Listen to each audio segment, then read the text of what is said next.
The i6estalt creative thinking strategy is manifest in three stages. The premise: understanding what transpires during the creative process, how the i6estalt strategy functions, and where the creative process resides in relationship to supernatural realms and physical realms. The principles: accepting the principles presented in each letter, number, or symbol of the acrostic. The i6estalt strategy is formulated in such a way that nothing is missing from it.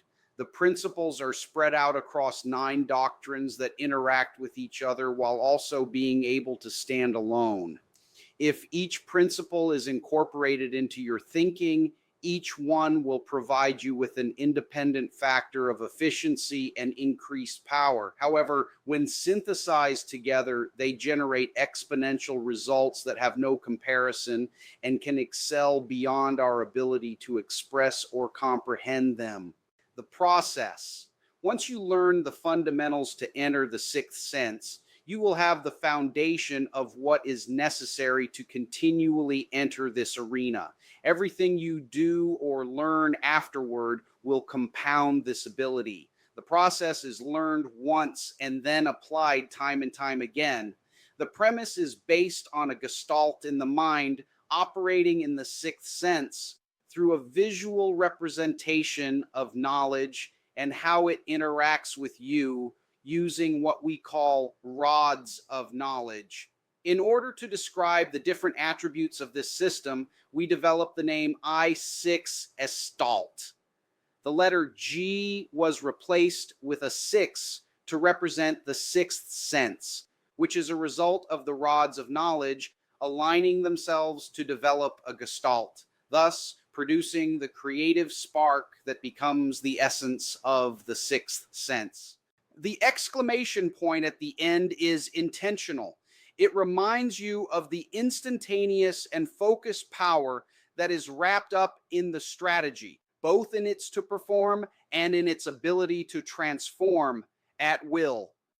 This is a loosely produced graphic representation of the rods of knowledge growing into close proximity to one another, stimulating gestalts at their tops, allowing the energy or spark from those gestalts to create a space in the creative region known as the sixth sense. The ideas are not generated, they already live in the sixth sense arena. They are simply accessed by the gestalts and then channeled down into the conscious mind through the subconscious, which is attached to the base of the rods of knowledge. The sixth sense is composed of ideas swirling and intermingling, waiting to be extracted and applied. It is important to understand that as we explore these subjective concepts, we are dealing with what may seem to some to be supernatural, spiritual, and metaphysical paradigms. We are talking about the mind, and we are discussing a transition out of conscious and subconscious thought into a realm of higher powers and infinite truths. It may sound mysterious, but what we need to realize is that we are spiritual and supernatural beings created with the capacity for such depth. Our realities are highly subjective to the influences we allow into our 5 senses, and our imaginations, feelings, emotions, and passions are all components of this extrasensory world. To accept that there is a sixth sense and that we can access it is only mysterious because we have not yet accustomed ourselves to its attributes and superstructure. You need to understand where the sixth sense lives in relation to the i6estalt creative thinking strategy. The sixth sense lives above the conscious and subconscious, but below the spiritual. I use the terminology arena or arenas to denote these different spheres of thought.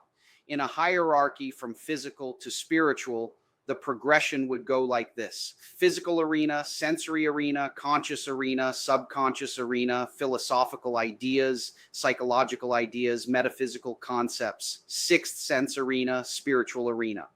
These are disciplines that have been created to distill thoughts, ideas, and concepts in each of their respective areas, but they are not actual arenas of thought.